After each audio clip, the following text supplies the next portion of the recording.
महाराजा सूरजमल ब्रज विश्वविद्यालय के पाठ्यक्रम अनुसार BA भाग प्रथम के प्रश्न पत्र द्वितीय में संचालित पुस्तक एकांकी रत्नाकर की एकांकी संख्या 4, जिसका शीर्षक है व्यक्तिगत, और इस एकांकी के लेखक है लक्ष्मीनारायण लाल। विद्यार्थियों में हनुमान प्रसाद मीना, सहायक आचार्य हिंदी, राजकीय स्नातकोत्तर महाविद्यालय बयाना, आपके लिए व्यक्तिगत एकांकी का संक्षिप्त परिचय एवं उसकी कथा वस्तु का सार आपको बताने जा रहा हूँ। व्यक्तिगत एकांकी के लेखक लक्ष्मीनारायण लाल है। लक्ष्मीनारायण लाल नाटक तो लिखते ही साथ साथ एकांकी की विधाओं को न केवल शक्ति प्रदान करते हैं अपितु उसे वस्तु और शिल्प के विधान की दृष्टि से नए सीमांतों तक पहुंचाते हैं। अभिनय, शिल्प और आधुनिक बौद्ध की दृष्टि से डॉक्टर लाल के नाटक और एकांकी हिंदी में अपनी अलग पहचान रखते हैं। वे अपने जीवन काल में नाटक और रंगमंच से बराबर जुड़े रहे हैं, अतः वे इस क्षेत्र में नए नए प्रयोग भी करते रहे। वे अपने नाटक और एकांकियों में आज के जीवन की विसंगतियों पर तीखा प्रहार करने से भी नहीं चूके हैं। इसके निमित्त वे मिथकों तथा पौराणिक आख्यानों का सहारा लेने में भी सफल हुए हैं। यह सब कुछ होते हुए भी उनकी दृष्टि वर्तमान पर टिकी हुई है। नाटक के क्षेत्र में इनका पहला नाटक अंधा कुआं था। एकांकियों में इनके कुछ प्रमुख एकांकी संग्रह थे। नाटक भवरंगी, पर्वत के पीछे, खेल नहीं नाटक और दूसरा दरवाज़ा, ये इनके प्रमुख एकांकी संग्रह है। यहाँ पर हम उनके व्यक्तिगत शीर्षक एकांकी का परिचय करने जा रहे हैं। सबसे पहले हम व्यक्तिगत शीर्षक एकांकी के पात्रों का परिचय करते हैं। विद्यार्थियों, इसमें प्रतीकात्मक पात्र है मैं और वह, श्रीमती आनंद और समय वर्तमान। व्यक्तिगत शीर्षक एकांकी का प्रस्तुतिकरण यात्रिक नई दिल्ली द्वारा 29 दिसंबर 1974 को अनामिका कलकत्ता के अखिल भारतीय नाट्य महोत्सव में कला मंदिर के रंग भवन में हुआ, और उस समय भूमिका में मैं का अभिनय किया रवि वासवानी ने, वह का अभिनय किया मोना चावला ने, श्रीमती आनंद का अभिनय किया था मालती शुक्ल ने, और निर्देशन किया था MK रैना ने। तो ये था इनका पात्र परिचय। विद्यार्थियों, अब इसके हम एकांकी का संक्षिप्त परिचय जानते हैं, परिचय प्रस्तुत करते हैं। डॉक्टर लक्ष्मीनारायण लाल ने जो नाटक और एकांकी लिखे हैं वे न केवल पौराणिक और ऐतिहासिक प्रसंगों पर आधारित है अपितु उनकी कतिपय नाटक और एकांकी समसामयिक संदर्भों से भी जुड़े हुए हैं। डॉक्टर लाल का लघु आकार प्रकार का व्यक्तिगत एकांकी की तरह भी पुस्तकों में स्थान पाए हुए हैं। एक तरह से नाटक है। इसका प्रकाशन सन 1975 में हुआ था। इसके अंतर्गत मात्र 3 पात्र हैं, मैं, वह और श्रीमती आनंद। मैं यहाँ पति है, वह पत्नी।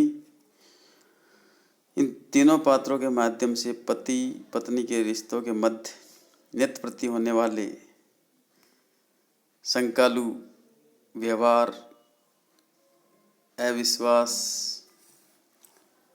और बातचीत में प्रतियोगिता जैसी स्थिति चित्रित की गई है।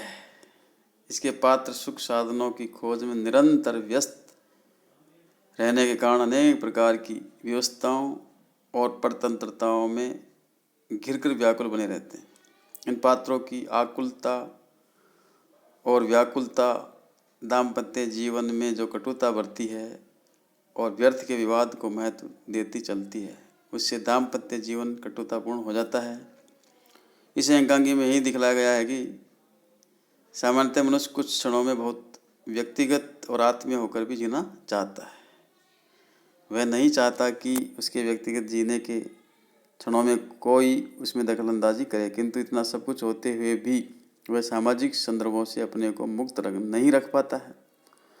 अतः सामाजिक परिप्रेक्ष्य में अपनी व्यक्तिगत स्थितियों का विश्लेषण पारिवारिक और दाम्पत्य जीवन में विष घोल देता है, कटुता को बढ़ावा देता है।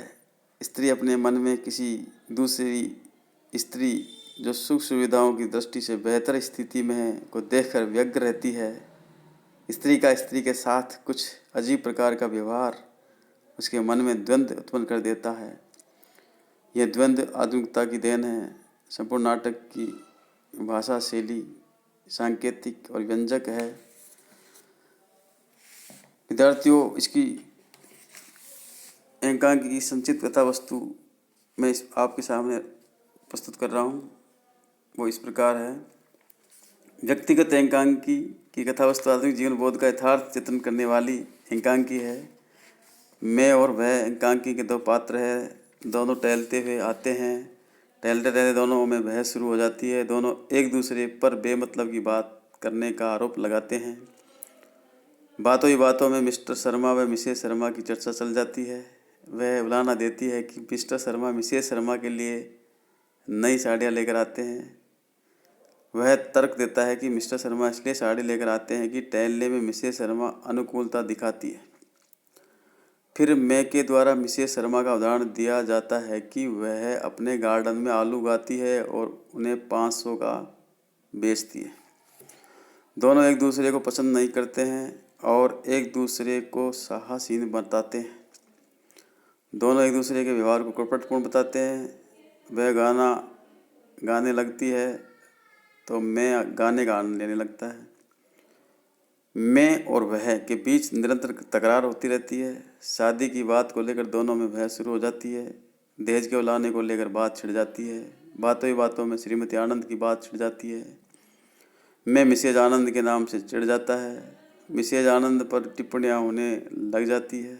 वह स्वतंत्रता, व्यक्तिगत लाभ, पुरुषार्थ, निजी जीवन का जिक्र करता है। व्यापार, सरकारी नौकरी, फाइनेंस को लेकर बहस होती है। आदर्श माँ, बेहतरीन पत्नी, स्कूल के बच्चे, राजनीति पर बातें होती है। वह नौकरी पर जाना प्रारंभ करता है। भ्रष्टाचार पर जिक्र होता है। कमीशन की बात चलती है।